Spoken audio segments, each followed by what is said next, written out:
What's up mga kasoya? Ito po, maglalagay po kami ng bubo trap diyan sa ilog at malapit sa dagat. So, ang makukuha nito ay mga hipon. At pwede na po itong ilagay ng walang pain kasi kusang papasok yung mga hipon. So, dahil sa tag-init ngayon, so dumami yung hipon dito sa amin. Tsaka may nakapagsabi sa amin na dito banda sa spot na to ay maraming makukuha. So, let's go. Let's go.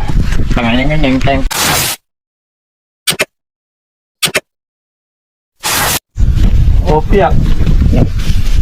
It's a prank. Opia. Yummy.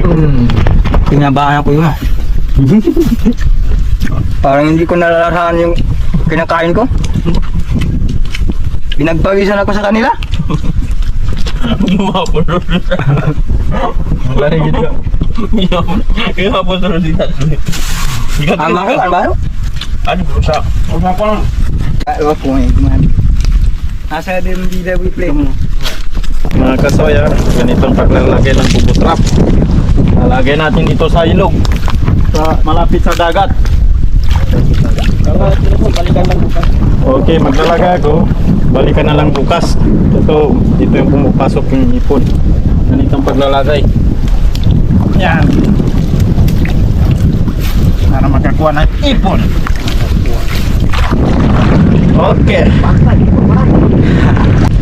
Okay, so dito ako magpain ng bubo trap. Takot naman bubo.